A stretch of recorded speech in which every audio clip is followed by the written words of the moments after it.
At sunrise, Sarah Thorne learned how quickly a crowd could turn a blessing into a spectacle. The wedding circle had been laid out before dawn on a flat shelf of earth above the Gila, where the ground was still cold enough to hold the night. Cedar smoke drifted low between the seated elders and the few neighboring families who had come by wagon. Someone had banked a small fire beside the drums, and each time the breeze shifted, Sarah caught the mingled smells of ash, horse leather, coffee, and crushed sage under boots. She had been awake since long before the sky changed color. Beatrice Gable had helped fasten the beaded collar at the back of her dress, and had talked without stopping while Sarah tried to keep her hands from trembling. Beatrice had said marriage suited a woman better than uncertainty. She had said Elias Black Cedar owned good bottomland, a sound barn, 2 strong horses, and a roof that did not leak. She had said all of it as if reciting the inventory of a store. Sarah had listened because she knew what it meant to have her future discussed in terms of usefulness.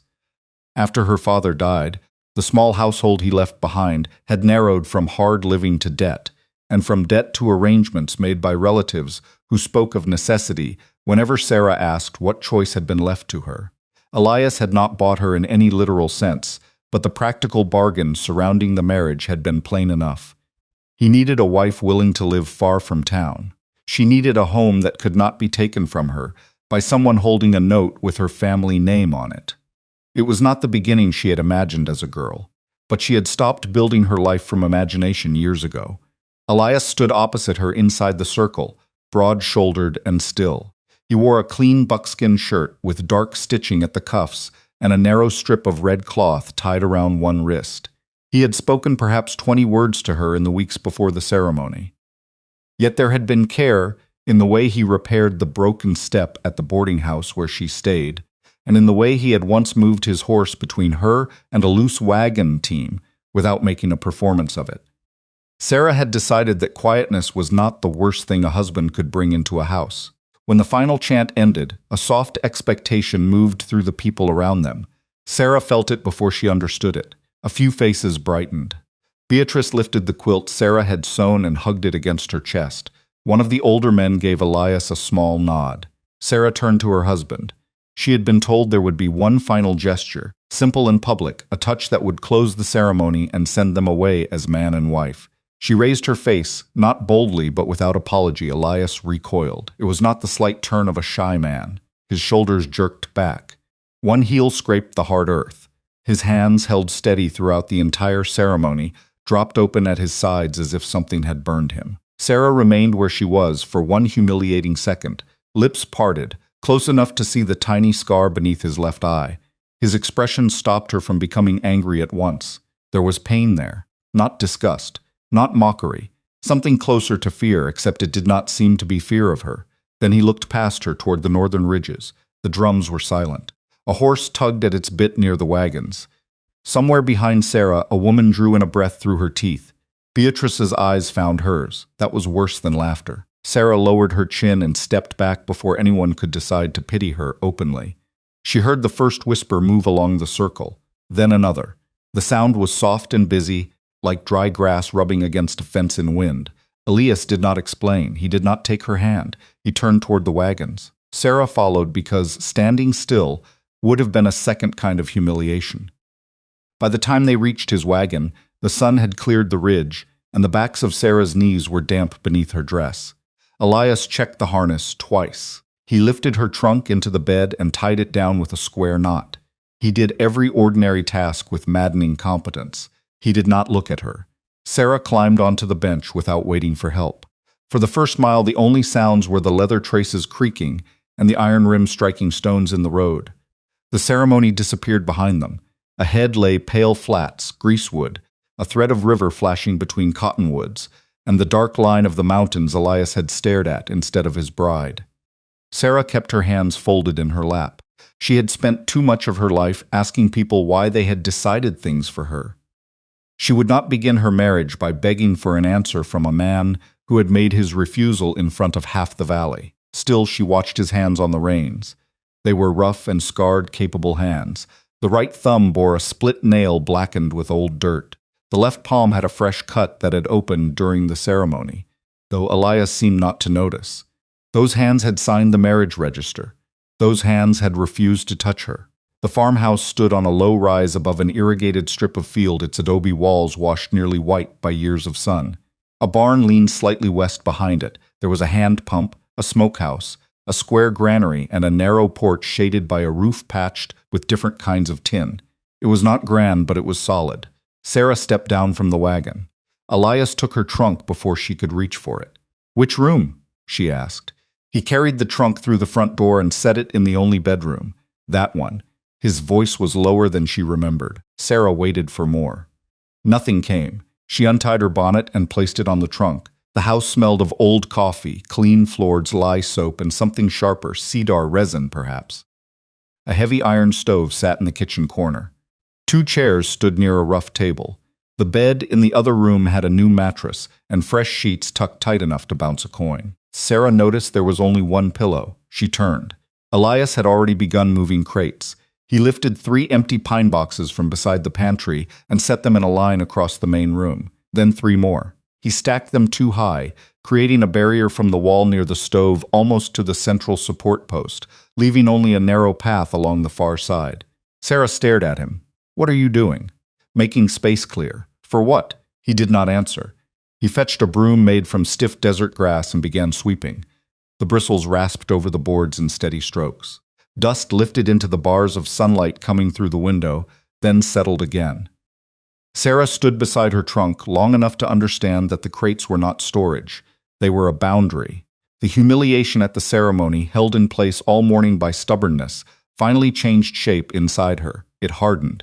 "If you intended to live alone," she said, "you had time to say so before today." The broom stopped. Elias's back remained toward her. "I did not bring you here to mistreat you." "That is not what I asked." He resumed sweeping. Sarah almost laughed. The sound would have been ugly, so she swallowed it. She unpacked instead. By dusk, she had put her 2 dresses on pegs, stored her sewing things in a drawer, and found cornmeal, beans, salt pork, dried peppers, and a crock of lard in the pantry. Anger proved useful. It kept her from crying while she built a fire and cooked supper in a kitchen divided by pine boxes. The pork hissed in the skillet. Cornmeal thickened under her spoon. Outside, quail called from the brush, and a loose hinge on the smokehouse knocked whenever the wind rose. Elias sat beyond the crates at the north-facing window. Sarah put food onto 2 tin plates. She carried one toward him and stopped at the barrier. "Supper." He looked at the plate, then at her hand. For a moment neither moved. Sarah understood before he spoke. She set the plate on the top crate. Only after she withdrew her hand did Elias reach for it. The smallness of the gesture wounded her more deeply than the public refusal had. At the ceremony he could have been startled, sick, troubled by some private memory. Here, in their own house, the distance was deliberate. She ate at the table while he ate on the other side. When he finished, he washed his plate himself and placed it upside down near the basin. "Do I disgust you?" Sarah asked. His shoulders tightened. "No." "Then what is this?" He looked toward the bedroom, the crates, the cold space between them. "A thing I have to finish." "What thing?" His jaw set. "I cannot explain it tonight." Sarah pushed her chair back. "Then do not expect me to pretend this is kindness." She carried her plate to the basin and washed it until the tin squeaked beneath the rag. That night, Elias did not enter the bedroom.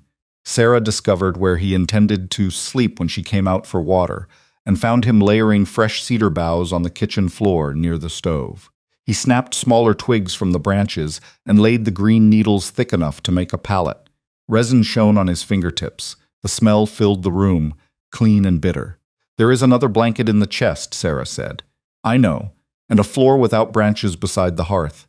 I prefer cedar." She leaned against the doorframe. "You prefer anything that keeps you 3 paces farther from me." His hand stopped over the boughs. For the first time that day, Elias raised his eyes fully to hers.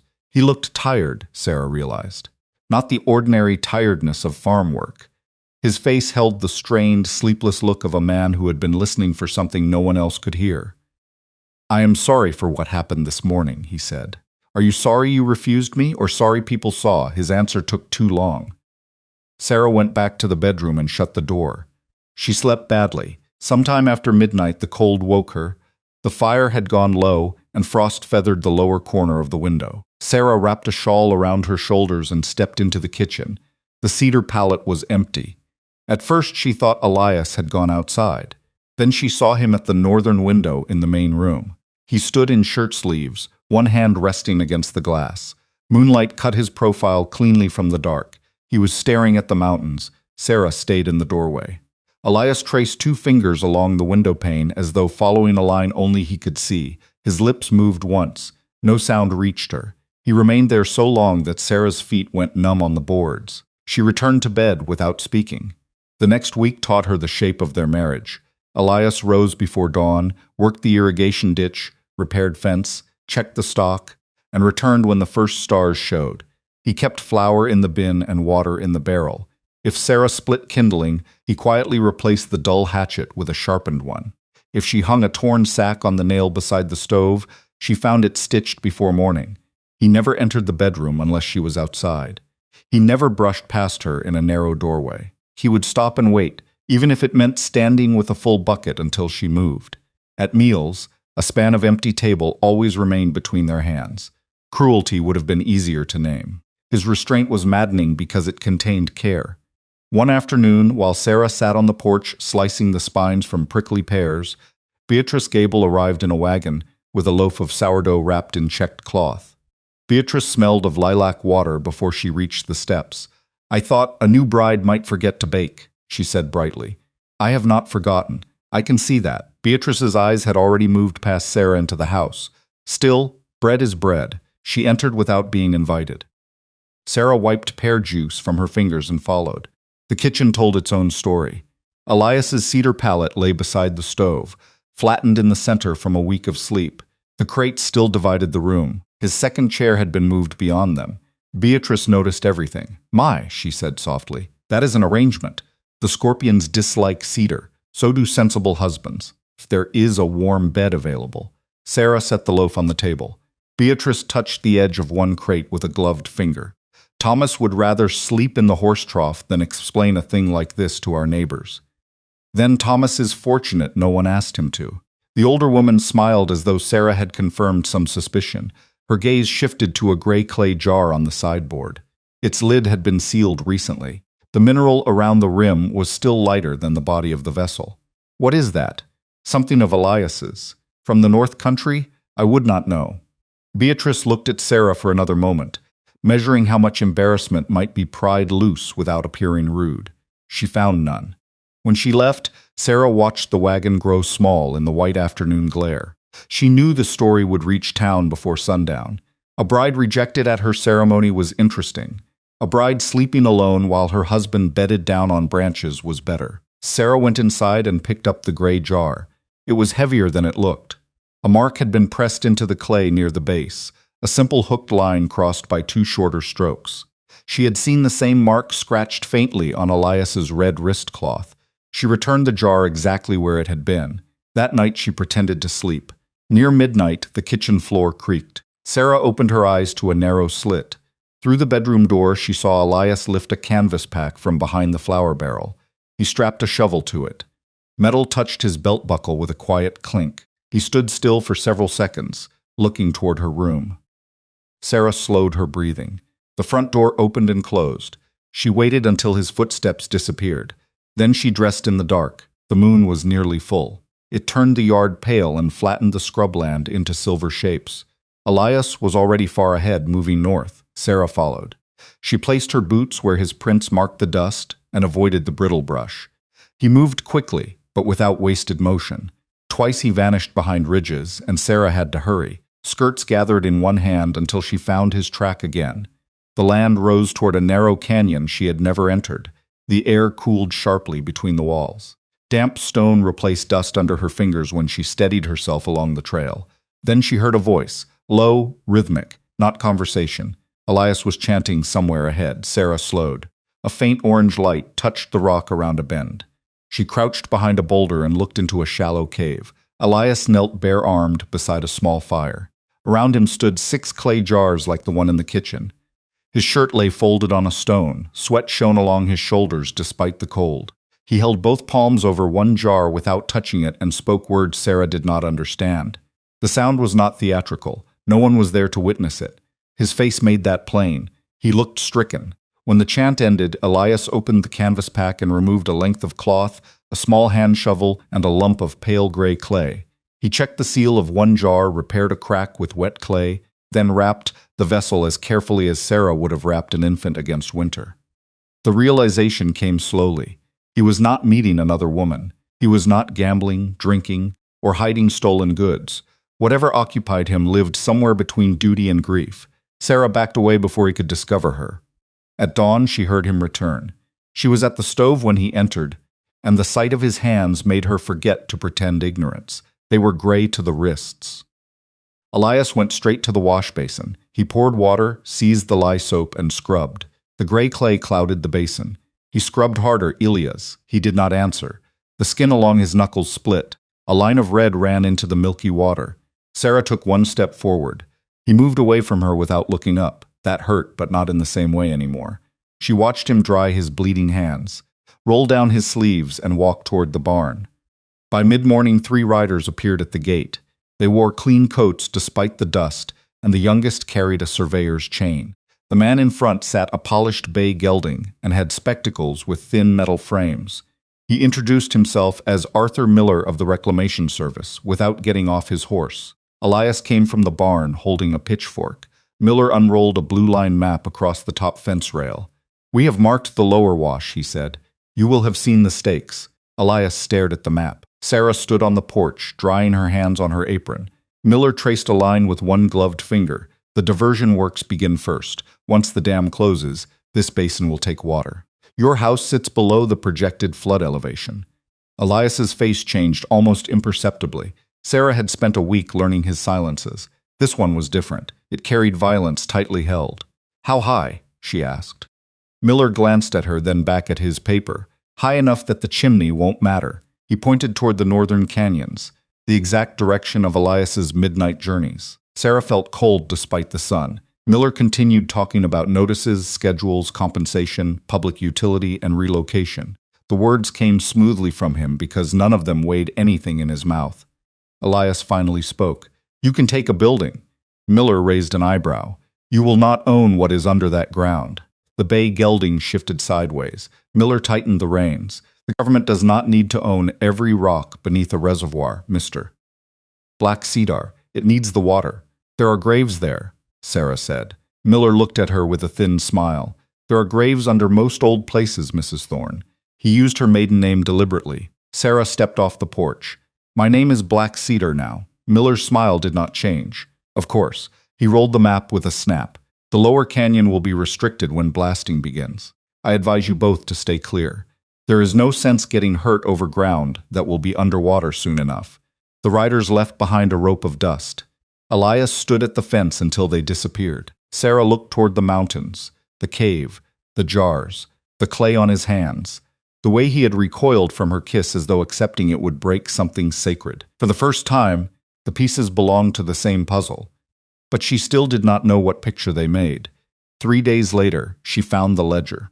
She had gone to the granary for rye and noticed that one floorboard answered her heel with a hollow sound. When she knelt, she saw that the plank had been trimmed more carefully than the others.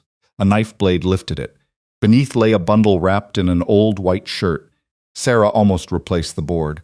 Then she remembered Elias scrubbing his hands until they bled. She opened the cloth. The book inside was small, leather-bound, and dark with years of handling. Its pages were filled in Elias's neat hand. Not crop counts, names, dozens of names.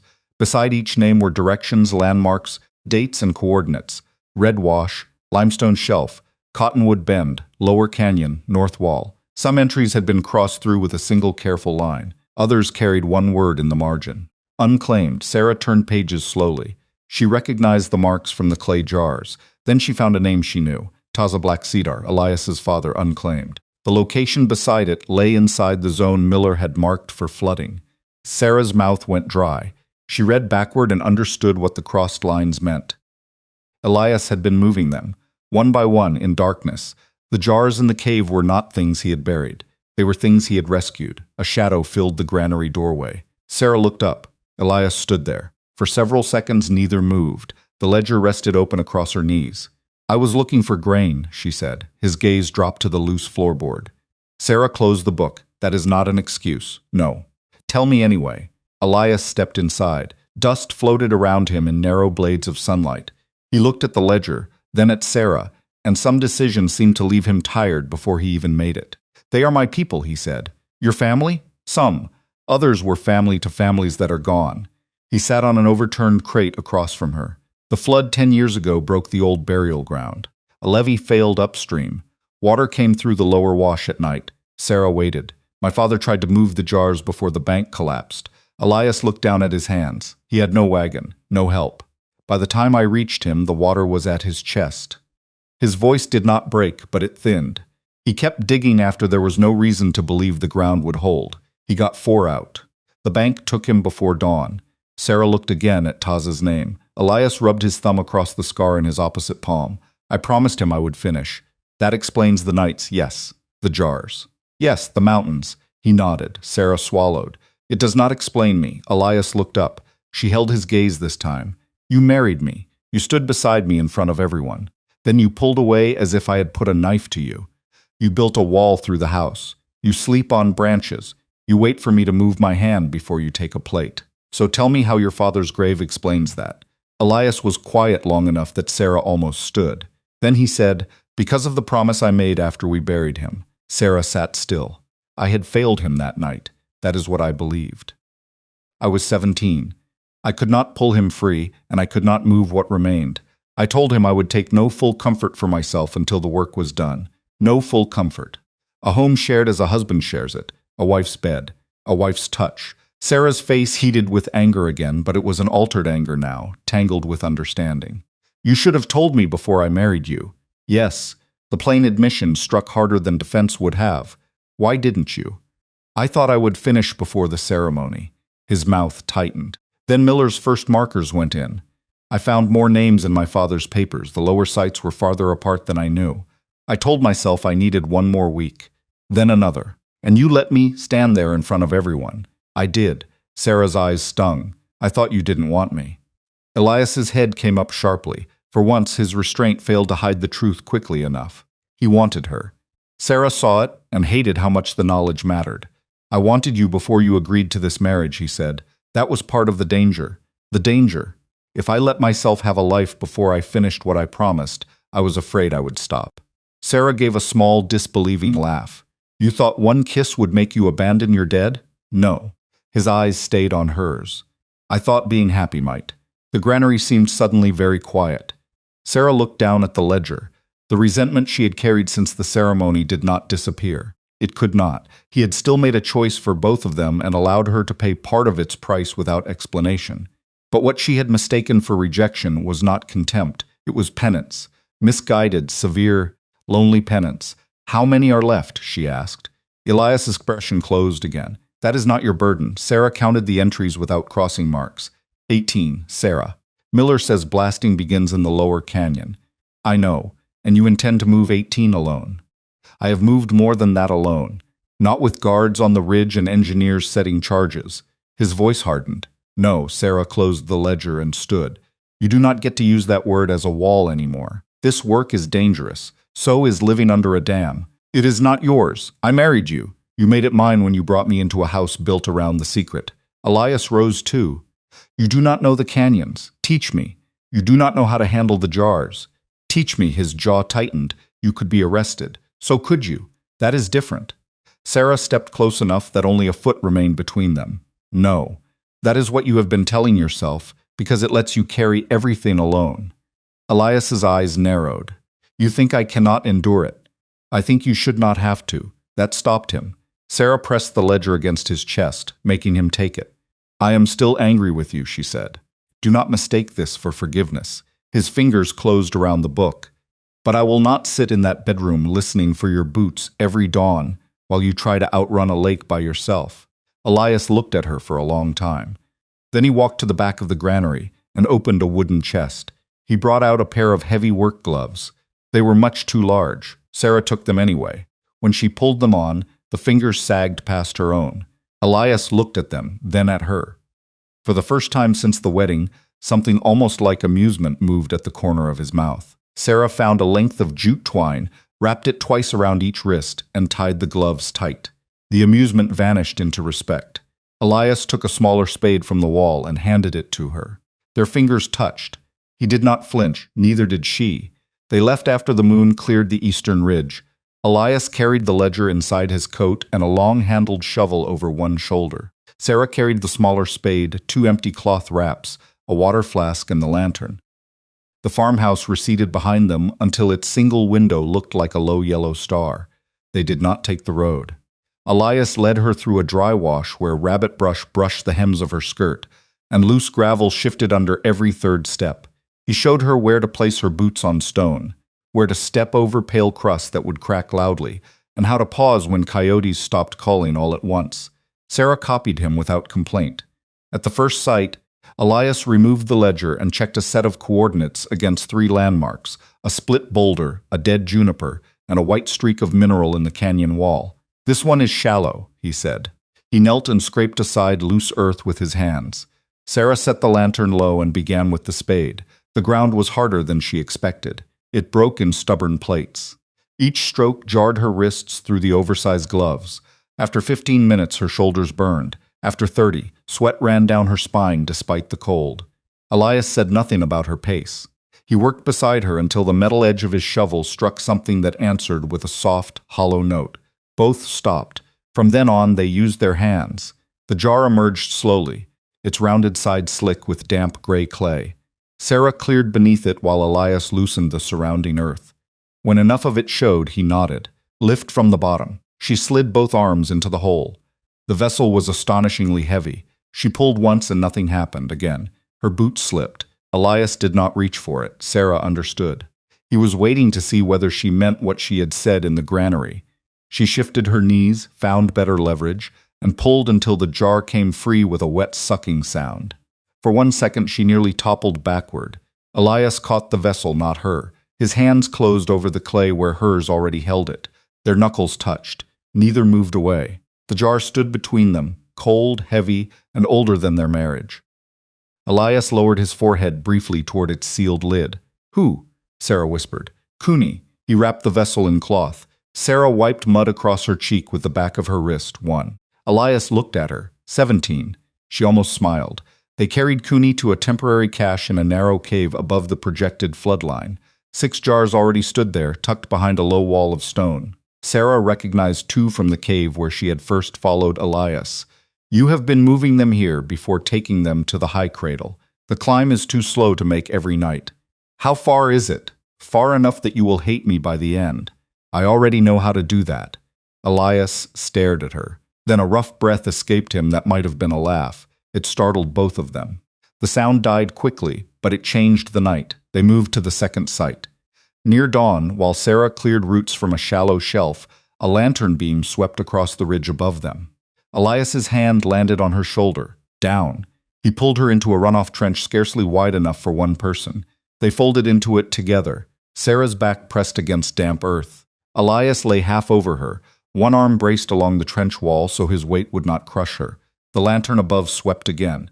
Sarah could smell wool, wet clay, cedar smoke, and the clean salt of his skin. His heart hammered against her shoulder. So did hers. The patrol light paused. Elias lowered his head until his mouth was near her ear. "Do not move." His breath warmed the skin below her hair. Sarah had spent weeks imagining what it would be like for him to stand close willingly. This was not that. Fear held them together, not tenderness. Yet his arm curved around her when a handful of pebbles rolled from the ridge, shielding her head before either knew whether the sound meant danger. The beam moved on. They remained in the trench for another full minute. Sarah became aware of every place they touched, his forearm across her ribs, his knee beside hers, the pressure of his coat against her cheek. Elias withdrew first. He rose and offered his hand. Sarah took it. Back at the farmhouse, she slept until noon. When she woke, her palms throbbed. 2 blisters had broken despite the gloves. She found a tin of salve on the bedroom washstand with a clean strip of linen beside it. Elias was nowhere inside. Sarah sat on the edge of the bed and smiled despite herself. The smile vanished when hoofbeats entered the yard. Corporal Henry Vance dismounted before the horse fully settled. Sarah had seen him from a distance with the survey crews. A lean man in a dust-coated blue uniform, whose posture suggested he slept with his spine against a board. He removed his hat, but not his suspicion. "Mrs. Black Cedar." This time the name was correct. Corporal. His eyes dropped to her skirt. Sarah followed his gaze. Gray clay streaked the hem. A small flake had fallen onto the porch beside her boot. Vance crushed it with his toe. Been gardening? He asked. Sarah's stomach tightened. Yes. In the middle of the night? She looked at him. He looked back. The yard buzzed with flies around the pump. Somewhere in the barn, a horse kicked once against a stall board. Vance pointed with his hat toward the north. That clay comes from the restricted wash. Sarah folded her arms. I dug a bed near the lower ditch yesterday. The soil turned pale 3 inches down. Interesting place for vegetables. It was a poor choice. His gaze moved to her hands. The linen bandage showed beneath one cuff. Show me. Sarah did. She unwrapped both palms. The blisters were ugly enough to require no performance. Vance studied them. The spade jumped on stone, Sarah said. I was too stubborn to stop. His mouth shifted slightly, not a smile. Stubbornness grows well in this valley. Better than lettuce. He rewrapped her hand more neatly than she had. The unexpected gesture unnerved her more than hostility. When he finished, he said, Miller's crew is moving blasting powder into the lower canyon tomorrow. The patrol boundary changes at sunset. Sarah kept her face still. If anyone is found past the markers after dark, I will have to arrest them. You came all this way to warn me about a garden? Vance put on his hat. I came because people who do foolish things sometimes mistake the first time they survive for proof they are good at it. He mounted. Stay south of the stakes. Sarah watched him ride away. Elias came from behind the barn after the dust settled. You heard? She asked. Yes. You let me lie to him. You lied well. That sounded almost like praise. It was concern. Sarah folded her arms again. You have a peculiar way of showing both. He glanced at her bandaged hands. You should rest tonight. No, Sarah. We just lost safe access to the lower sites. His eyes narrowed, but she continued. If we go tonight, we can reach at least 2 before the new patrol line is set. You can barely close your hands. Then I will carry the lantern. Elias looked toward the north. The decision was already made in him. She could see that. He would go. The only question was whether he would try to leave her behind. Sarah stepped closer. Do not make me follow you again. His gaze returned to hers. At dusk, he cut strips from an old flour sack and wrapped her palms beneath the gloves. They went together. The next 4 nights changed them by inches. Not in speeches. Neither had energy for them.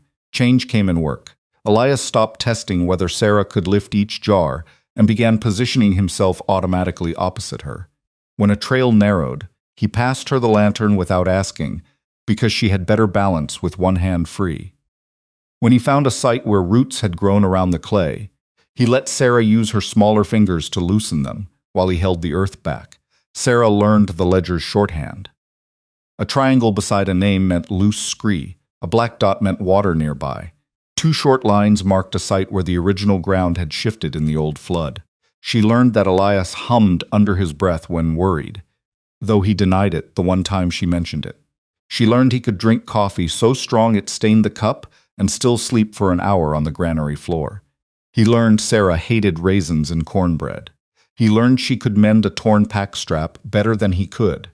He learned that when exhaustion made her angry, feeding her worked better than arguing.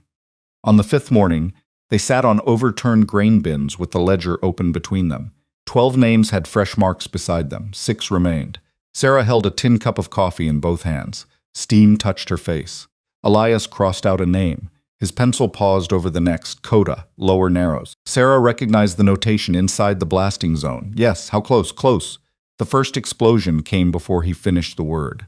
The granary floor jumped. Dust sifted from the rafters. Sarah spilled coffee across her skirt. A second blast rolled over the farm, deeper than thunder. Elias stood so quickly the crate tipped behind him. Through the open door, a brown-white plume rose above the lower canyon. His face emptied. Sarah saw not anger first, but memory. His father trapped in floodwater, stone breaking, ground collapsing, men above watching. A third boom sounded. Elias gripped the doorframe until the veins rose along his hand. They are early, he said. How early? 3 days. Sarah looked at the 6 uncrossed names. The blast continued through the afternoon. By evening, dust had turned the sunset red. They left before full dark. The lower canyon smelled of powder smoke and broken stone. Survey flags snapped in the wind.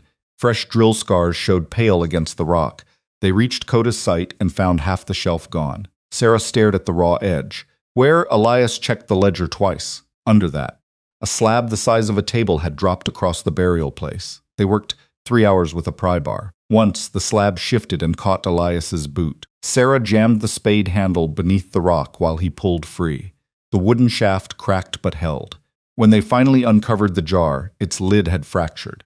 Elias made a sound Sarah had never heard from him. He dropped to his knees. The crack was narrow but real. Sarah took the clay packet from the supply bag. "Show me." He did not move. "Elias." His eyes lifted.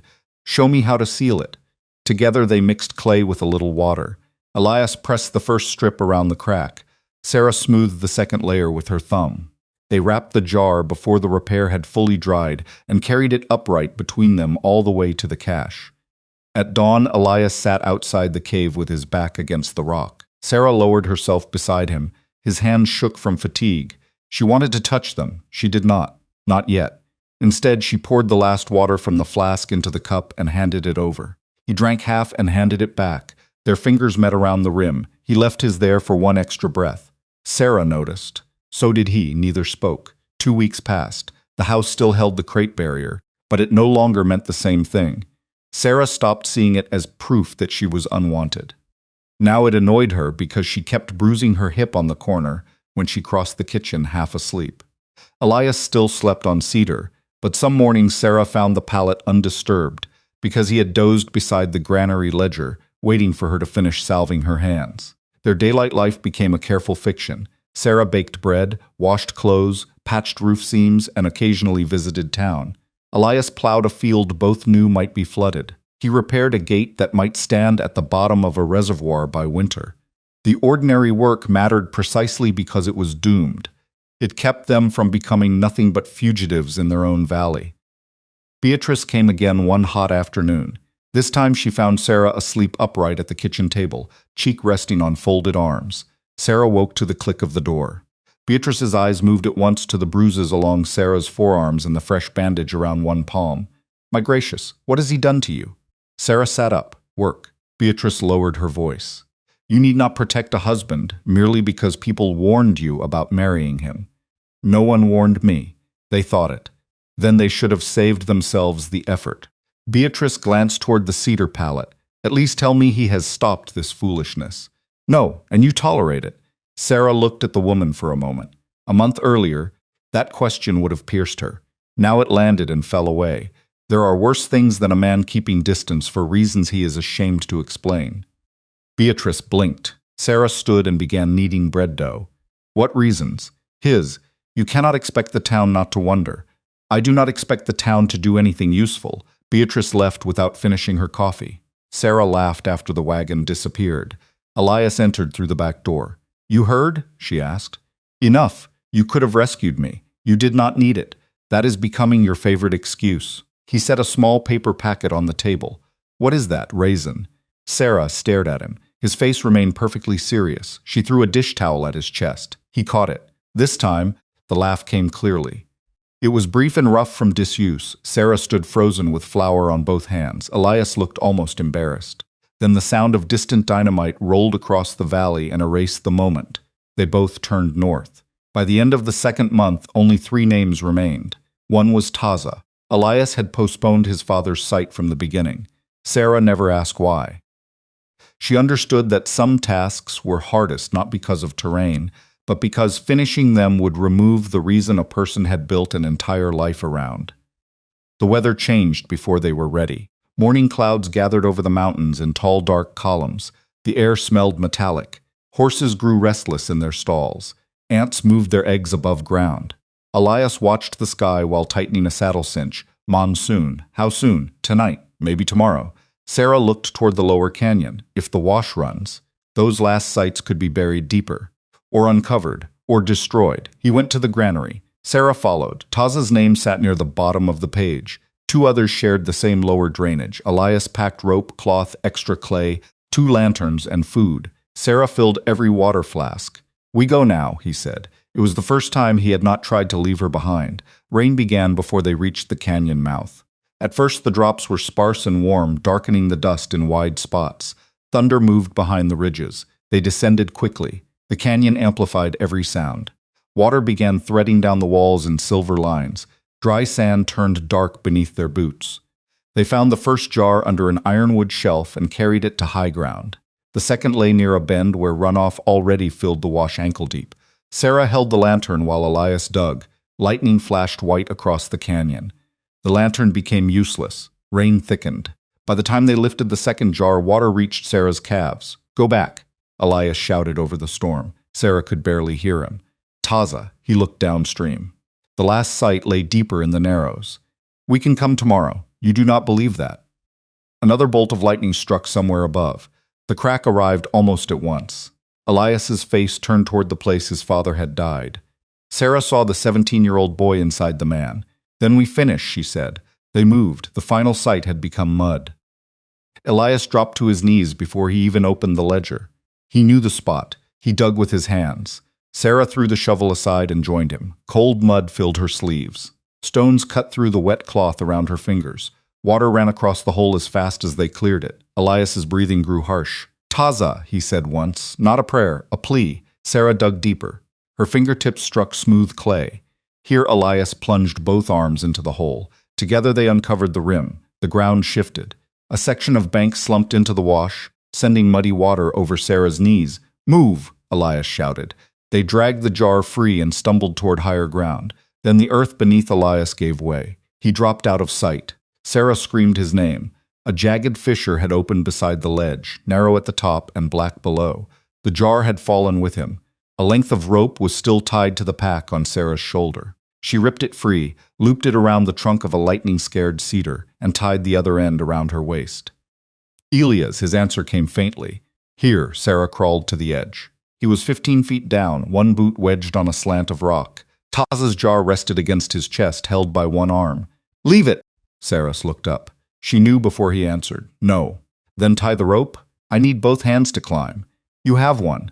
His mouth tightened. Sarah fed the rope down. Elias looped it once beneath his free arm. The first deep roar came from upstream. Sarah felt it through the ground before she understood it. Flash flood. Now. Elias climbed. The rope snapped taut and dragged Sarah toward the fissure. Her boots plowed through mud. She threw herself backward against the cedar roots, wrapping the rope around one forearm. Pain flared through her palms. Below, Elias slipped. His full weight hit the line. Sarah's shoulder slammed into the trunk. For a second her vision went white. Then she heard him climbing again. The roar grew louder. Water-carrying branches and stones struck the lower bend with a crash like breaking timber. Sarah hauled, hand over hand. The rope tore open every blister she had made over 2 months. Elias's fingers appeared at the lip. Sarah released the line with one hand and grabbed his wrist. He still held the jar. "Give it to me." He shoved the vessel upward. Sarah caught it against her chest, rolled it behind the cedar, then seized his forearm with both hands. The flood entered the fissure below him. Brown water exploded upward. Elias kicked against the wall. Sarah pulled until something in her back felt as though it tore. He came over the edge on top of her. For one breath they lay tangled in mud. Then Elias rolled, grabbed Taza's jar, and dragged Sarah toward the higher shelf. They ran as the canyon floor vanished behind them. No trail remained. Water filled it from wall to wall, carrying brush, shattered planks from the construction works, and one white survey stake that spun end over end before disappearing. They climbed onto a granite ledge above the torrent. Sarah dropped to her knees. Elias set the jar down and checked the seal with shaking hands. Intact. Only then did he look at Sarah. Rain streamed from his hair. Mud covered one side of his face. Blood ran from his knuckles. Sarah reached up and wiped a clump of silt from his eyebrow. He did not pull away. Her palm remained against his cheek. Elias closed his eyes. The smallest part of his weight leaned into her hand. Sarah felt something inside her give way. Not the last of her anger, not yet, but the belief that she stood outside his life. The roar made speech useless. Elias lowered his forehead to hers. They stayed that way while the flood tore through the valley below, alive, together. By morning, the storm had spent itself. The canyon did not look like the place they had entered the night before. Mud covered the lower shelves. Uprooted brush hung in trees 20 feet above the old wash. The narrow path along the river had disappeared under a broad sheet of brown water that reflected a colorless sky. Sarah sat with her back against the granite and watched steam rise from her skirt as the first weak sun reached them. Elias had not slept. He sat at the edge of the ledge with Taza's jar between his knees, staring at the drowned valley. Sarah let him be. She tore a clean strip from the inside hem of her petticoat and wrapped her palms. The rope burns looked worse in daylight. So did the bruise forming over one shoulder. When she stood, her lower back protested sharply. Elias turned at once. "I am fine. You are not. Neither are you." He rose, brought the water flask, and crouched beside her. His hand hovered near her shoulder before stopping, the old restraint. Sarah saw it arrive and saw him hate it. She took his wrist and placed his hand where the bruise darkened beneath her collar. "Tell me if it is broken." Elias's fingers tightened slightly. He examined the joint, careful and clinical at first. Then his thumb passed once across the swollen skin, gentler than necessary. "Not broken, good." Sarah released him. He did not move his hand immediately. When he finally did, the withdrawal was slow rather than reflexive. They ate cold biscuits softened with rainwater and watched the reservoir rise where the old channels had run. Some of the water came from the monsoon. More came from the redirected works upstream, swollen beyond what the engineers had expected. Far below, fragments from the construction camp drifted through flooded brush. "The valley is gone," Sarah said. Not all of it. Elias looked behind them. On the higher shelf, under an overhang, the recovered jars waited in their cloth wraps. 12 had already been moved from the temporary cave to a staging place near the northern ridge during the previous weeks. The remaining ones, recovered in the final nights, now sat together above the flood. No names remained beneath the water. Sarah understood what he meant. They spent that day getting the jars farther upslope before the ground softened again. The work was slower after the storm. Sarah's injured shoulder made lifting difficult, so Elias took more weight. He did not comment on it. When the path narrowed, he passed one vessel to her and carried two himself in a rope harness. Near sunset, they reached a dry shelf from which the high cradle could be seen. It was not one mountain, but a long, broken table of stone above the northern valley, red at its base and pale along the top. A few wind-bent cedars clung to cracks in the rock. Snow sometimes stayed in shaded cuts until late spring. "That is where you have been taking them?" Sarah asked. "Yes. Your father chose it. My grandmother did, long before the flood. She said water had to work too hard to reach it." Sarah looked at the steep ascent. She was not wrong. Elias almost smiled. They slept under the overhang with the jars between them and the open edge. Sarah woke once in darkness. Elias was sitting beside Taz's jar. He had one hand on the ceramic lid. She could hear his breathing. "You are allowed to be afraid of finishing," she said. He looked over. "I am not afraid." Sarah pulled the blanket higher around her shoulders. "You are a terrible liar." He said nothing. She waited. Finally, he looked back at the jar. "When this is done, I do not know who I am without it." The confession was so quiet she nearly thought she had imagined it. Sarah sat up. "You are still the man who planted beans in a field he knew would flood. That was foolish. You are the man who sharpens my hatchet without being asked. That is maintenance. You are the man who bought raisins to irritate me." His mouth moved. Sarah continued before he could deny it. "You are also the man who lied to his wife because he thought suffering alone made the promise cleaner." Elias looked at her. "I did not lie. You let me live inside the wrong story. It amounts to the same thing." He accepted that in silence. Sarah softened her voice. "You do not have to know who you are tomorrow while we are still sitting in tonight." The wind moved across the shelf, carrying the scent of wet stone. Elias nodded once. He lay down on his side of the small fire. There was no crate wall between them, no cedar pallet, only 2 blankets and 3 feet of earth. Sarah slept. At dawn they began the climb. Elias fashioned a harness for Sarah using elk hide and hemp rope. He put only 1 jar in it because of her shoulder, then added blankets around the vessel so it would not strike the rock. "I can carry more." "No, I carried 2 last week. Last week you did not nearly tear your arm from your body." Sarah opened her mouth. Elias raised one eyebrow. She shut it. He adjusted the strap across her chest. His knuckles brushed her collarbone. Neither reacted as if the touch were forbidden. The first part of the trail was steep but broad enough for 2. Higher up, it narrowed to a shelf cut into pale limestone. The drop beside it fell so far Sarah stopped looking down. Wind pressed at her skirt. Every 10 steps she felt the jar shift against her back. Elias moved ahead, placing his boots carefully. He never offered a hand unless the terrain made it necessary. Sarah understood the respect in that. He did not treat her as fragile simply because he was afraid for her. At a break in the cliff, a section of ledge had collapsed. Only a sloping strip of rock remained. Elias crossed first, chest toward the wall, Sarah followed. Halfway across, stone crumbled beneath her heel. Her boot dropped. She struck the wall with both palms. The jar pulled backward. Elias's hand closed around the front of her harness. "Do not fight the weight," he said. Sarah breathed through her teeth. "Easy for you to say. Lean into me." He shifted his stance and took part of the load through the strap. Sarah found a new foothold. They moved the remaining 4 feet together. On the safe side, Sarah bent over with hands on her knees. Elias checked the jar. "Of course," she said between breaths. "Check the dead woman first." He looked offended. "You told me you were fine." I lied. His laugh came again, longer this time. The sound carried off the cliff. Sarah stared at him. "What?" he asked. "Nothing. I am trying to remember whether you did that before I married you. I do not recall. That is because you were busy practicing misery." He shook his head and continued upward. Sarah followed with a grin she did not bother hiding. Near midday they reached the Devil's Ladder, a narrow spine of rock leading to the plateau.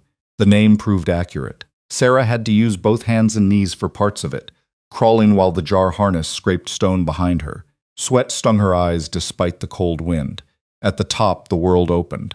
The high cradle was wider than it appeared from below, a broad wind-scored table broken by cedar groves and shelves of red stone. From its western rim, Sarah could see the transformed Gila Valley, the new water spreading silver through places that had been brown only days before. Elias stood without speaking. Several clay jars already rested in a protected recess beneath a granite wall. He had carried them there alone in earlier weeks. Sarah set down her load. The sudden absence of weight made her sway. Elias caught her elbow.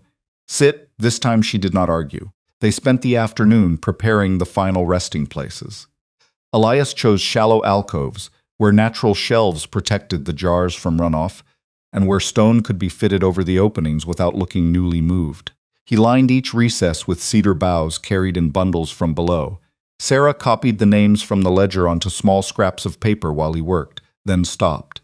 "What happens to these?" "The paper? Yes. We do not leave it. Then why copy the names? So you know who you are helping me place." The answer touched her unexpectedly. She looked down at the first scrap, Cooney. She read the name aloud. Elias paused, then nodded. They lowered the jar into its recess together. Sarah said the next name and the next. The process took hours. No one hurried. After weeks of racing patrols, blasting crews, floodwater, and darkness, the slow work felt almost luxurious. At last only Taza remained. His jar sat on a flat stone between them. Elias washed his hands with the last clean water from the flask. Sarah did the same. He carried the vessel to the central alcove. She stepped beside him. For a moment he seemed about to tell her to stand back. Instead, he shifted the jar toward her. "Take the base." Sarah did. Together they lowered Taza onto a bed of fresh cedar. Elias's hands began to tremble. Not much. Enough. Sarah kept her palms under the jar until the weight was fully supported by stone. Elias knelt. He spoke in the same low language Sarah had heard in the cave when she first followed him. This time she did not hide behind a rock. She stood beside him, close enough to hear each breath between the words. When he finished, he placed a handful of pale earth over the lid. Sarah added another. Elias looked at her hand resting beside his. The vow was not yet formally finished. She knew that, still. He turned his palm upward. Sarah threaded her fingers through his. The contact was warm, dirty, human. He held on. They stayed like that until the wind chilled the sweat on their backs. Then Elias fitted the final stone into place. He pushed once, the rock settled. Taza disappeared into the mountain. Elias remained on his knees. Sarah took one step back and gave him room. Minutes passed. The afternoon sun moved across the granite. A hawk crossed the open sky below them. At last, Elias lowered his forehead to the stone. Sarah looked away toward the water. She did not know what belonged to prayer and what belonged to a son. When she heard him stand, she turned. The change was small enough that another person might have missed it. Elias straightened fully. For months, even at rest, his shoulders had curved slightly forward, as though he expected another burden to be placed there. Now he rolled them once and drew a long breath. He looked north, not searching, just looking. Sarah felt tears rise suddenly and resented them. She wiped one with the heel of her hand before it could fall. Elias saw anyway. "I am not crying for you," she said. "I did not say you were. I have dust in my eye. There is always dust," she laughed. Then he did something he had never done without danger forcing it. He reached for her hand first. Sarah let him take it. They stood above the flooded valley while the wind pulled at their clothes. No witness, no ceremony. His thumb moved once over her knuckles. The wedding circle came back to Sarah with painful clarity. The suspended drums, Beatrice's pity, Elias jerking away. She could have asked him then whether the vow was done. She did not. The answer was already in his hand. They spent the night on the plateau because the descent after dark would have been foolish. Elias built a small fire in a sheltered hollow. Sarah warmed beans in a blackened pot. They shared one blanket across their shoulders while they ate because the wind had sharpened after sunset. Elias hesitated before sitting close enough for the blanket to cover them both. Sarah noticed and said nothing. Their arms touched from shoulder to wrist. No catastrophe followed. The dead remained safe. The mountain did not split. Elias stared into the fire. Sarah chewed a bean and waited. "I know what you are doing," he said. "What? Waiting to see if I run. I was thinking the beans needed salt." He looked at her. "Also that." He shook his head. After a while, Sarah said, "Did your father know about the vow?" "No. You made it after he died." "Yes. Would he have asked it of you?" Elias's eyes stayed on the fire. "I used to think so. And now? I think he would have called me an idiot." Sarah laughed so suddenly she coughed. Elias handed her the water flask. She drank, still smiling. "That is the first sensible thing I have heard about him." "You never met him?" "No. But I know fathers are rarely as impressed by their son's dramatic suffering as sons hope." Elias considered that. "My father was not patient with dramatics. I would have liked him. You would have argued with him. I can do both." The fire sank low. Elias looked toward the dark outline of Taza's resting place. "I thought if I suffered enough, it would make his death mean something." Sarah's smile faded. She tucked the blanket tighter around them. "Did it?" "No. What did?" "Getting them here." He glanced at her. "And not losing you in the canyon." The words were so plainly spoken that Sarah's breath stopped. Elias looked away as if he had said too much. Sarah did not rescue him from the discomfort. She leaned her head against his shoulder. His body went rigid for one heartbeat, then relaxed. They slept sitting beside the dying fire, still wrapped in the same blanket. When Sarah woke before dawn, her cheek rested against his chest. Elias's arm lay around her shoulders. Neither pretended it had happened by accident. The descent began after sunrise. Without the jars, their packs felt nearly empty. They moved faster, though Sarah's bruised shoulder complained on steep sections. Elias carried her pack for the final mile after she stumbled twice. She objected only once. "I know you can carry it," he said. "I am carrying it anyway." Sarah handed it over. The answer pleased her more than she wanted to admit. From the lower ridge, they saw survey wagons leaving the flood zone. Miller's crews had pulled equipment to higher ground after the storm. One transit stood abandoned near the new shoreline, half sunk in mud. Sarah wondered whether Miller would call the damage a setback or another necessary cost. Elias did not mention him. By the time they reached the farmhouse, the light had turned copper. The front door stuck. Sarah pushed harder. Something scraped inside. When the door opened, she found the crate partition collapsed across the floor. A draft from a broken window latch must have knocked the upper boxes over while they were gone. Pine boards lay scattered from the kitchen to the bedroom doorway. Sarah stared. Elias came in behind her. For a long moment they looked at the ruins of the wall he had built on their wedding day. "Well," Sarah said. Elias set down both packs. He stepped over one crate. She expected him to begin stacking them again out of habit. Instead, he picked up the nearest box and carried it outside. Then another. Sarah followed him to the porch. "What are you doing?" "Making space clear." The words were the same ones he had used months earlier. This time she heard the difference. She watched him carry every crate to the shed. When he returned, he looked at the cedar pallet beside the stove. The boughs had dried while they were away. Needles littered the floor. Elias hooked one boot beneath the edge and kicked the whole brittle mat toward the door. Sarah folded her arms. "You prefer cedar." "Not that much," she smiled. He swept the needles out. The broom rasped over the boards just as it had on their first day. But now Sarah did not hear avoidance in the sound. She heard clearing.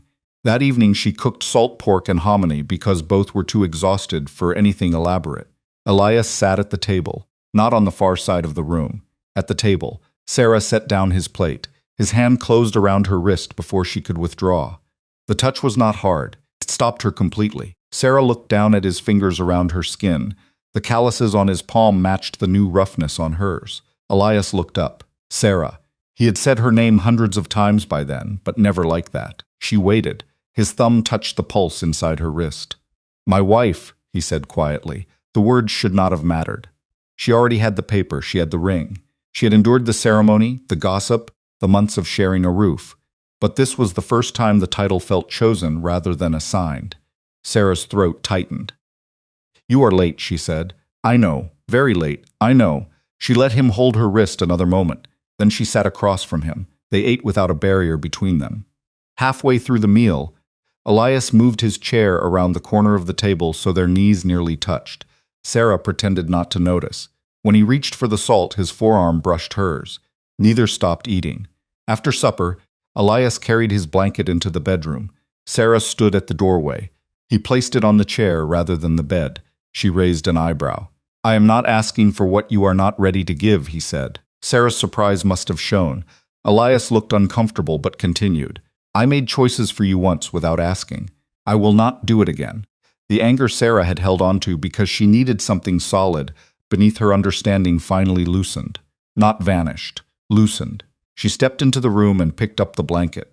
Elias watched her. Sarah spread it over the foot of the bed. "You can sleep here." He did not move. "Sleep," she repeated. "Do not make me explain the word." A faint smile appeared. That night they lay on opposite sides of the mattress, fully clothed beneath separate blankets. There was more room between them than between two ordinary spouses.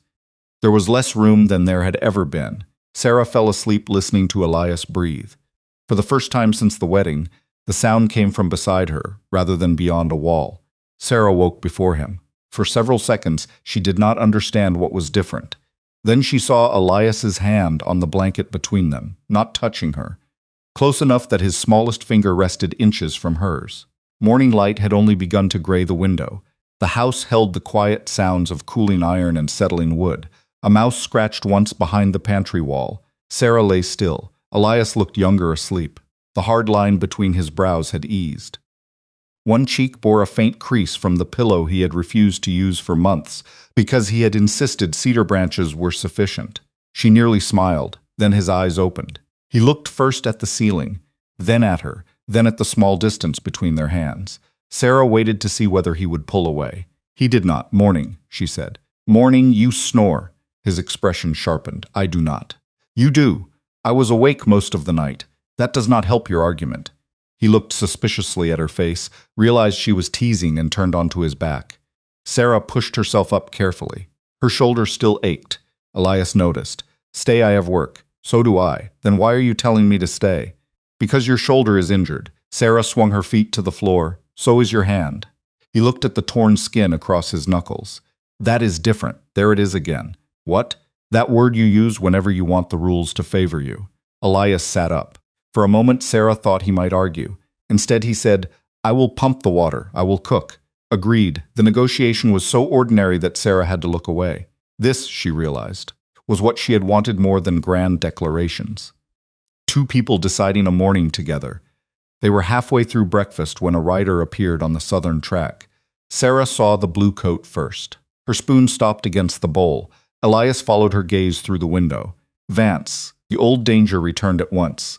The dead were safe. But the work had left evidence everywhere. Empty pits in the drowned valley, cut ropes, disturbed caches, missing objects that government men might decide belonged to them simply because the government had drawn a line around the ground. Elias rose. He did not reach for the rifle above the door. Sarah noticed that too. They stepped onto the porch together. Corporal Henry Vance slowed his gelding at the gate. Mud stained the horse's legs nearly to the knees. Vance himself looked as though he had not slept since the storm. His uniform was wrinkled and a shallow cut crossed his chin. He dismounted.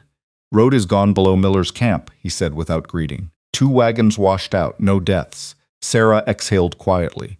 Vance's gaze moved over the yard. It stopped on the missing crate partition visible through the open door. Then on the dried gray mud coating the packs near the steps. Then on Sarah's bandaged hands. Finally on Elias. "You two look worse than my patrol." "We were caught in the storm," Elias said. "Where?" Silence. Vance's mouth tightened. "Of course." He climbed the porch steps. Sarah stood her ground. Weeks earlier, when he had crushed gray clay beneath his boot, she had feared every question. Now fear remained, but it was smaller than the certainty of what they had accomplished. Vance removed his hat. "Miller wants a report on trespass in the restricted zone." Elias said nothing. He found disturbed earth at several marked sites before the flood covered them. Still nothing. He thinks someone interfered with survey locations. Sarah folded her arms carefully across her sore ribs. Did someone? Vance looked at her. You are a very poor innocent woman, Mrs. Black Cedar. I never claimed innocence. Something in his face shifted. He looked past them toward the northern plateau. Whatever was in those holes, he said, is it gone? Sarah did not answer. Elias did. Vance studied him. Gone where? Elias's face became the old mask of stone. Vance waited. Then he gave a tired nod as if confirming something to himself. All right, Sarah blinked. That is all? No, Vance put his hat back on. I also came to tell you that the compensation office is moving north of town because the river took their tent. If you intend to file a claim for the lower field, do it before Friday. Elias almost looked offended. Vance glanced at him. You can refuse their money after they offer it. No reason to make refusal easy for them. A corner of Sarah's mouth moved. The corporal turned toward his horse. Corporal, Elias said. Vance looked back. Elias had moved beside Sarah without either noticing. His hand came to rest on her shoulder. Not for show, Sarah thought at first. Then she realized there was no reason he needed to touch her at all. The warmth of his palm spread through the cloth. Vance saw it. He saw Sarah lean, only slightly, toward Elias. He looked from one to the other, then toward the drowned valley. My report will say the storm destroyed the lower sites before inspection could be completed, he said. Sarah held his gaze. That is not exactly what happened. No. Vance put one foot in the stirrup. But it is what happened to the government's evidence. He mounted. Try planting your next garden someplace less interesting. Then he rode away. Sarah watched him until the blue coat disappeared behind the cottonwoods. Elias's hand remained on her shoulder. You can stop claiming me for the law now, she said. His hand dropped immediately. Sarah caught it before it reached his side. I did not say I wanted you to. He looked at their joined hands. Your instructions are difficult. You will learn. The next few days were filled with small repairs. A section of fence had fallen in the storm. The smokehouse roof leaked. Mud clogged the lower irrigation ditch, even though neither knew whether the field would survive the final rise of the reservoir. Sarah washed every blanket because the house smelled like wet clothes and old fear. Elias replaced the broken window latch and mended the bedroom shutter. The work was ordinary enough to make the previous months feel unreal. Yet reminders remained in their bodies. Sarah's palms cracked open whenever she gripped the pump handle too hard. Elias favored his left knee after the fall into the fissure. Both woke sometimes at the sound of distant thunder. At night, Elias slept in the bed. The first 2 evenings, the distance between them remained careful. On the third, Sarah woke cold and found the blanket twisted around her ankles. Half asleep, she pulled at it. Elias woke. Without a word, he lifted his own blanket and spread half over her. Sarah did not retreat to the other side. By dawn, his forearm rested against hers. No vow appeared to strike him down. Sarah decided not to mention it until breakfast. You touched me in your sleep, she said over coffee. Elias nearly choked. She hid a smile in her cup. I did not. You did. Why are you determined to accuse me of things while I am unconscious? Because awake you are too careful. His expression changed. The teasing left the room softly. Sarah set down the cup. I do not need you to be afraid of me anymore. I am not afraid of you. You were afraid of wanting me. Elias looked at the table. That was different. Sarah waited, then he sighed. Yes, I know. She reached across the table and laid her hand over his. He turned his palm up. It had become their quietest new habit. A week after returning from the high cradle, Elias brought the ledger into the kitchen. Sarah was peeling potatoes. She heard the granary door close, then his boots crossing the porch. He entered holding the leather book in both hands. For months it had lived under a floorboard like a second heart. Now it seemed smaller. Sarah set down the knife. What will you do with it? Elias looked toward the stove. She understood. Are you certain? He opened the cover. Every surviving name had been crossed through. Not erased, completed. Taza's line was last. Elias traced it once with his thumb. If the book remains, someone can find them. Vance? Not Vance. Another man. Another year. Another reason. Sarah dried her hands. Then it has done its job. Elias knelt at the hearth. The fire had burned down to orange coals with thin blue flames around a cedar knot. He opened the ledger and tore out no pages. He did not preserve Taza's name separately or copy the coordinates anywhere else. That mattered to Sarah. The purpose had never been possession of the record. It had been protection of the people in it. Elias held the book over the flame. The leather darkened. A page curled inward. Fire caught along one corner and ran through the dry paper with startling speed. Sarah moved beside him. For an instant, she wanted to snatch the ledger back. She had found the truth there. It had explained the house, the nights, the refusal at the ceremony. Burning it felt like destroying a witness. Then she remembered the names spoken aloud on the high cradle. She rested her hand on the back of Elias's neck. He let the ledger fall into the fire. They watched in silence. Ink vanished first. Then paper. The leather buckled, glowed, and collapsed. A few sparks traveled up the chimney. Elias exhaled. It was not dramatic. No prayer followed. He simply sat back on his heels. Sarah kept her hand where it was. "You are done," she said. "Yes." The word sounded almost strange in his mouth. "What will you do tomorrow night?" He looked at her. "Sleep? In the bed?" A pause. "If invited." Sarah smiled. "Do not become too polite. I will suspect illness." That evening they walked to the ridge above the new water. The reservoir had spread farther into the valley, swallowing the last visible section of the old wagon road. Cottonwood crowns rose from the shallows like small green islands. On the far side, men moved equipment along a freshly cut track, tiny from the distance. Sarah could not decide whether the sight was ugly or beautiful. Perhaps it was both. The water held the sunset in bands of gold and violet. Elias stood beside her. "Do you hate it?" she asked. "The lake?" "Yes," he thought before answering. "I hate what they ignored to make it." That was not the question. "No." "Do you hate the water?" He looked across it. "No." Sarah understood why. The old burial places were empty now. Whatever remained below the reservoir was only soil and stone. The water could not desecrate what had been removed. It had arrived too late. They had beaten it by nights, by hours, perhaps by minutes in Taza's case. Elias's shoulder touched hers. Sarah leaned against him. From somewhere over the lake came the cry of a hawk. They stayed until the light faded. The following afternoon, Sarah dragged a wooden tub beside the well and began washing the clothes from the flood. The task was unpleasant enough that she had avoided it for days. Gray silt had dried into the wool as if fired there. She soaked Elias's work shirt, rubbed lye soap into the cuff, and attacked it with a scrub board. The pump squealed each time she worked the handle.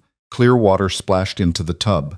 Elias approached from the barn carrying a coil of repaired rope. Sarah saw the rope and stopped scrubbing. Her palms remembered before her mind did. Elias noticed. He set the coil behind the porch where she would not have to look at it. Then he came to the tub. "That stain will not come out," he said. "It will. It has been there 3 days." That sounds like a challenge. It was an observation. Sarah scrubbed harder. The cloth slipped from her hand and slapped gray water across Elias's trousers. He looked down. Sarah bit the inside of her cheek. "An accident," she said. "Of course." He knelt beside her and reached for the shirt. Their hands overlapped on the wet cloth. Sarah stopped. So did he. No danger had forced the contact. No jar needed lifting. No cliff threatened beneath them. This touch existed because he had chosen the same piece of cloth she held. Sarah did not release it. "Elias," he met her eyes. "When we were in the canyon, I understood why you held me. When we climbed, I understood why you took my hand. There was always work. Danger, something to make it necessary." His fingers tightened slightly on the fabric. "And now?" he asked. "Now there is laundry." He almost smiled. Sarah did not. "Do you still feel as if being close to me takes something from them?" The question had lived in her since the high cradle. The ledger was ash. The vow was finished. Still, habits built from years of guilt did not necessarily die because a stone had been rolled into place. Elias looked down at their hands. "No." The answer came without hesitation. Sarah breathed out. He continued. "I thought I had to empty myself to carry them." She stayed still. "I believed if there was anything in me that wanted a future, then I was betraying the work behind me." His voice roughened. "But you came into it and did not make the work smaller." Sarah's throat tightened. "You made me stop treating grief like the only proof that I loved them." He looked at her fully. "You did not take me from the dead, Sarah. You brought me back from them." She released the shirt, not because she wanted to move away, because both hands were suddenly needed to wipe her face. Elias looked alarmed. "Are you crying?" "No, there is always dust." Sarah laughed through the tears. "You are learning too quickly." Elias took the wet shirt and began scrubbing it against the board. Sarah sat beside him on the ground. They finished the wash together. The gray water slowly cleared as each garment was rinsed and wrung out. Sarah hung the clothes along a line between 2 posts. Shirts, trousers, stockings, her storm-ruined petticoat, and the dark skirt she had worn through, Most of the digging stirred in the dry evening breeze. Watching them, Sarah felt as though the household itself had been turned inside out and washed. The mud would leave stains. Some things should. A few days later, Beatrice arrived again. She came in a lighter wagon and wore a hat with a ridiculous blue feather that had no business surviving Arizona dust. Sarah met her at the gate. Beatrice looked past her toward the porch. Elias sat there repairing a harness. The crate partition was visible by its absence, so was the empty kitchen corner where the cedar pallet had been. Beatrice noticed both. Her eyebrows climbed. Well, Sarah folded her arms. Bread? No. I came to see whether the storm had damaged your roof. That is almost neighborly. I can leave, Sarah smiled. Coffee? Beatrice hesitated, then accepted. Inside, she sat at the table while Sarah poured. Elias remained on the porch, though the open door made his presence obvious. Beatrice touched the cup, but did not drink. The town says Miller lost half his survey equipment. He will buy more. They also say someone had been digging all over the lower wash before it flooded. Sarah added sugar to her coffee. Town says a great many things. Beatrice studied her. You look different. I need sleep. That is not it. Sarah waited. Beatrice glanced toward Elias. I suppose I owe you an apology. For which part? The older woman had the grace to look embarrassed. For enjoying your embarrassment more than I should have. Sarah had not expected that. She stirred her coffee slowly. You did. I know. Why? Beatrice looked out the window. Because misery is easier to discuss when it belongs to somebody else. That answer was honest enough to disarm Sarah. Beatrice drank. After a moment she said, Was he cruel to you? Sarah considered the question carefully. No. Was he foolish? Yes. From the porch, Elias said, I can hear you. Beatrice nearly dropped her cup. Sarah laughed until her sore ribs hurt. When Beatrice left, she did not carry a satisfying secret back to town. She carried something duller and probably less useful to gossip. The sight of Sarah and Elias standing together at the gate. That suited Sarah. The compensation office offered money for the lower field. Elias wanted to refuse it. Sarah made him read the paper twice. It is not enough, she said. That is why I will not take it. That makes no sense. They are paying for land they took. Yes, I do not want their price on it. Sarah sat across from him at the table. Then do not treat it as a price. What else is it? Lumber for the barn roof, seed for the upper acreage, a new harness, 3 winters of flour if the harvest fails. Elias frowned. Taking their money does not make what they did right. He looked unconvinced. Sarah tapped the page. You told me once you could not give what was not yours to give. Fine.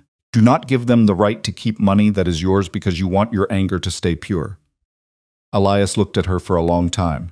You have become very comfortable ordering me about. Yes, he signed. Sarah tried not to look pleased.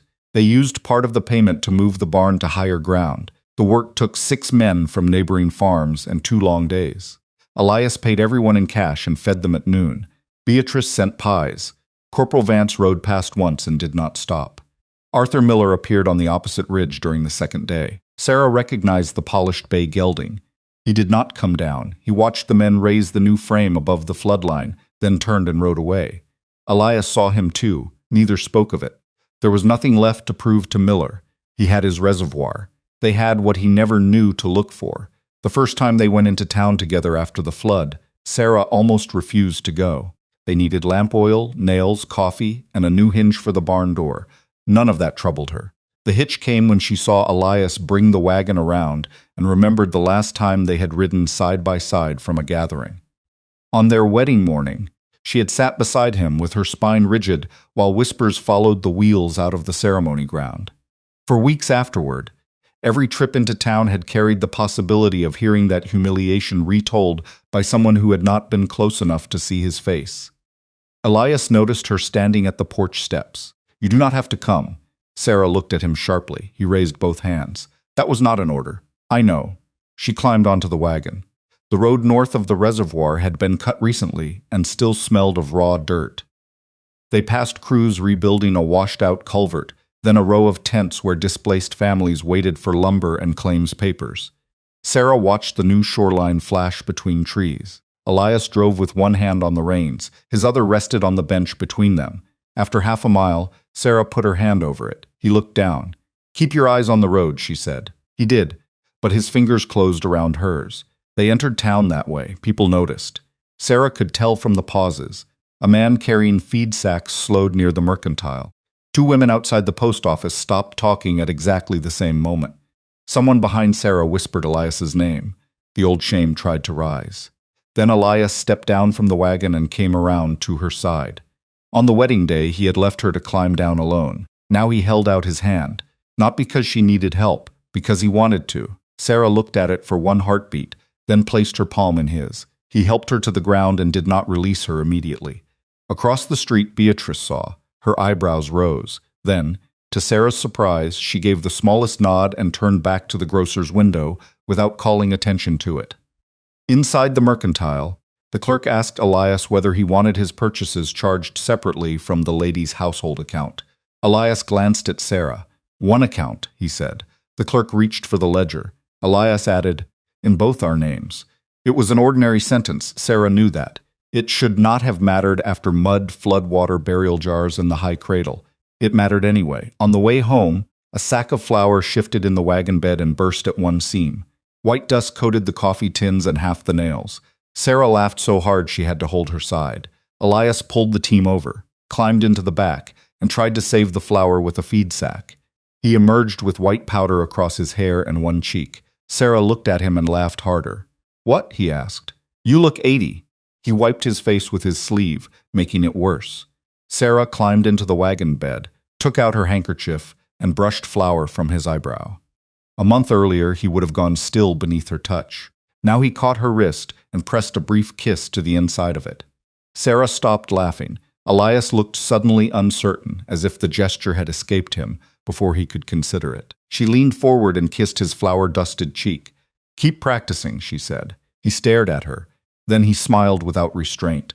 They drove the rest of the way home with flour leaking slowly behind them in a thin white line over the new road. Autumn moved closer. The hottest edge left the afternoons. Night sharpened. Sarah stored dried peppers in glass jars and hung onions from the rafters. Elias cut firewood from deadfall above the ridge. They became, almost without noticing, a married couple. Not the kind people imagined at ceremonies, the real kind. They argued over whether the chicken coop needed moving. They discovered Elias folded blankets badly. Sarah learned that he could repair a clock, but could not sew a button without creating a knot the size of a pea. He learned not to leave muddy boots exactly where she would step in them before dawn. Some evenings they said little. Silence no longer punished her. It had become room. One night Sarah woke from a dream of floodwater. Her body jerked upright before she knew where she was. Darkness pressed around the bedroom. She could hear rushing water that was not there. Elias woke instantly. "Sarah." She could not answer. He sat beside her but did not touch her at first. That mattered. He waited until she found him in the dark. Then he held out his hand. Sarah took it. His arm came around her slowly. She pressed her face against his shoulder and listened to his heartbeat until the imagined water faded. No one spoke of strength. No one needed to. In the morning, Elias made coffee and burned the biscuits. Sarah ate one anyway. By late September, the reservoir had reached its intended level. The old farmhouse remained above it by more than Sarah had feared, though the lower fields and much of the road were gone. The water curved through the valley like a new piece of sky laid on the earth. One evening they stood on the porch after supper. The mountains were purple in the distance. High above the water, the high cradle caught the final light. Sarah rested both hands on the railing. Elias came beside her. She could feel his presence before he touched her. Months ago, that awareness had meant tension. Now it meant warmth. "The path is finished," he said. Sarah turned. He had spoken similar words since the plateau, but this time there was something else in his face, nervousness. The discovery almost delighted her. Elias Black Cedar, who had climbed into a flood fissure one-handed while holding his father's remains, looked nervous standing 3 feet from his wife on a quiet porch. Sarah did not help him. He stepped closer. His hand rose toward her face and stopped just before contact. A question. Sarah leaned into it. His palm settled against her cheek, rough, warm. Her eyes closed for half a second.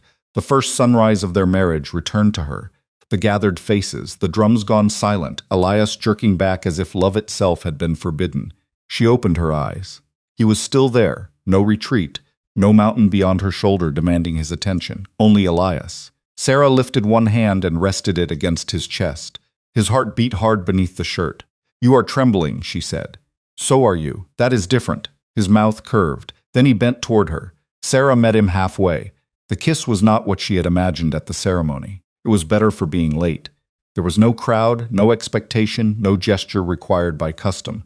His lips touched hers slowly, with a restraint that belonged not to fear now, but to care. Sarah felt his hand move from her cheek to the back of her neck. She gripped the front of his shirt, not because she needed balance, but because she had spent too many nights wanting proof that he was solid and present. Elias deepened the kiss only when she did. For a long moment, the world narrowed to cedar smoke from the chimney, cooling air against Sarah's face, the roughness of his thumb near her ear, and the sound of the reservoir moving faintly below the ridge. When they parted, he stayed close. Their foreheads touched. Sarah laughed softly. "What?" he asked. "I was remembering the wedding." His expression darkened with regret. She touched his jaw. "No." He waited. "I am not asking you to apologize again. I should. You should have told me the truth. Yes. You should not have decided for me what I could bear. Yes. And if you ever build another wall through my kitchen, I will burn it for kindling." This time he laughed against her forehead. Sarah smiled. Then she kissed him again. Inside, the bedroom door stood open. The kitchen table held 2 cups, both on the same side because they had been looking over seed accounts after supper. No crates divided the room. No cedar pallet waited beside the stove. The place where the ledger had hidden beneath the granary floor was empty and would remain so. Elias took Sarah's hand. They entered the house together. He paused at the bedroom threshold. For all the changes between them, Sarah could feel him giving her the choice again. She squeezed his fingers and drew him inside. The lamp burned low on the washstand. Outside, wind moved through the dry grass along the ridge. Far below, water covered the roads and fields that had once seemed permanent. Above it, beyond sight in the dark, the high cradle held the people Elias had carried for years inside his grief. Sarah unpinned her hair. Elias watched, then looked away with such deliberate respect that she nearly laughed. She crossed the room and touched his face until he looked back. "You may stop behaving as if I am made of glass." "I never thought that." "No. You thought I was a temptation sent to ruin your moral character." "That is not what I thought." It was close. His hands settled carefully at her waist. Sarah felt the hesitation, then the decision to trust her answer rather than his old fear. She rested her forehead against his. They did not hurry. Nothing in their life together had been easy enough to deserve haste now. Later, the lamp went out. Sarah lay awake for a while listening to the familiar night sounds of the farm. A horse shifting in the barn, the pump handle ticking as metal cooled, an owl calling from the cottonwoods. Elias's hand rested over hers on the blanket. The first night she had slept in that room, she had held a knife under the pillow and listened to him breathing from a bed of branches beyond a wall of crates. Now there was no wall. She turned her hand beneath his and laced their fingers. Elias stirred but did not wake. Sarah looked toward the window. Before dawn, a pale line appeared over the mountains. She understood then that home had not been waiting for her at the end of a marriage contract. It had not been the farmhouse, the field, the ring, or the promise that the roof belonged to her now. Home had been built slowly in less visible materials, a pair of gloves tied tight with jute, a lantern shielded beneath a patrol beam, coffee shared over a ledger, a rope cutting through 2 bleeding hands, a jar lifted by 4 arms instead of 2, a question asked before a touch. Elias had believed honor required him to suffer alone. Sarah had believed rejection meant she had been judged and found wanting. Both had been wrong. The water had taken the lower valley anyway. Arthur Miller's maps had become real. Roads vanished. Fields disappeared. The government called the reservoir progress, and the people who had lived along the Gila learned to measure distance by new shorelines. But the names Elias feared would be erased had been carried above the reach of the flood. Taza rested where the wind crossed stone. The ledger was ash. And the man who once turned his face away from his bride had finally learned that keeping a vow did not require refusing every living thing that might make the keeping worthwhile. When Elias woke, the room was full of early light. He looked at Sarah as though he still could not quite believe she was beside him. She raised one eyebrow. "What? Nothing. You are staring." "Yes. Why?" He considered several answers and discarded them. Then he lifted their joined hands. "Because you are here." Sarah looked at the sun touching the window frame, at the scarred hand holding hers, at the man who had spent years facing north toward unfinished duty and now faced her without flinching. This answer required no improvement. She moved closer. Outside, the new lake caught the first gold of morning. Above it, unseen from the house but no longer unreachable in their minds, the high cradle kept its silence. Inside, Sarah and Elias began the day.